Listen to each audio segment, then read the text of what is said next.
US market update Nifty future நாளைக்கு Nifty 50யோடைய value எப்படி trade ஆகுன்றதை பார்த்துருவோம். ஸோ இப்போ பார்த்திங்கன்னா நிஃப்டி ஃபியூச்சர்ஸ் வந்து 1.5% டவுனில் இருக்குது. நாஸ்டாக் 100 இண்டெக்ஸ் வந்து ஒரு பர்சன்டேஜ்க்கு மேலே down. Dow Jones 1.5% down. So oil ஸ்டெடியாக இருக்குது, 1% மேலே ஏறிக்கிட்டு இருக்குது. கோல்டு 3% கிட்ட டவுனு. சில்வர் 4% கிட்ட டவுன் ஆகிருக்கு. ஸோ இந்த ஃபேக்டர் ப்ளஸ் ஏஷியன் மார்க்கெட்ஸோடைய எண்டிங் நாளைக்கு இந்தியாவுடைய நிஃப்டியை ரொம்ப கீழே இருக்கும்னு நினைக்கிறேன்.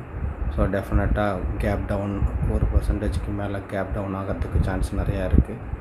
ஸோ இந்த 3 நாளாக வந்த கெயினை வந்து நாளைக்கு புல் பண்ணிடும் கீழே அப்படின்னு நான் நினைக்கிறேன். ஸோ யூஎஸ் மார்க்கெட்டில் பார்த்திங்கன்னா Nvidia, Amazon, Tesla, apple, Google எல்லாமே 1%க்கு கீழே டவுனில் போய்கிட்டு இருக்கு.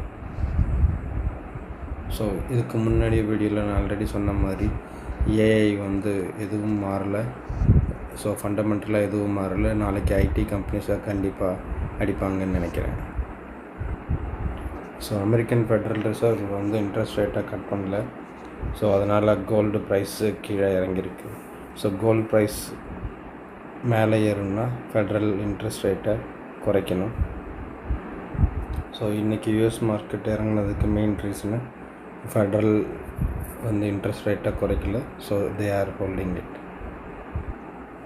ஸோ யூஎஸோட கடன் வந்து 15 ட்ரில்லியனை ஹிட் பண்ணணுன்னு பீட்டர் ஸ்டிஃப் சொல்லியிருக்காரு. ஸோ இனிஷியலாக இட் வாஸ் 39. இப்போ ட்ரம்ப் வந்த கொஞ்ச நாள்லேயே 2.8 ட்ரில்லியன் ஏறி இருக்குது. ஸோ சீக்கிரம் அது 50 ட்ரில்லியன் டெப்ட்டை வந்து வந்துடும்ன்ற மாதிரி சொல்லியிருக்காங்க. மார்க்கெட் வந்து இந்த யூஎஸ் ஈரான் வாரை வந்து அண்டர் எஸ்டிமேட் பண்ணுது அப்படிங்கிற மாதிரி சொல்லியிருக்காங்க. ஸோ இது ஒரு 30 டேஸில் எல்லாம் முடிஞ்சிடும்ன்ற மாதிரி எல்லோரும் ஃபீல் பண்ணுறாங்கன்ற மாதிரி மார்க்கெட் நினச்சிட்ருக்கு. அதனால தான் மார்க்கெட் வந்து கீழே விழுகாமல் அப்படியே ரெசிலியண்ட்டாக இருக்குதுன்னு சொல்கிறாங்க. பட் வார் வந்து அவ்வளோ சீக்கிரம் முடியாது, இட் மே டேக் லாங் அப்படின்ற மாதிரி சொல்கிறாங்க. இதெல்லாம் தான் இன்னையோட important US news. So tomorrow morning pre open market வீடியோவில் சந்திப்போம். Please subscribe my channel to get the latest news. Thank you.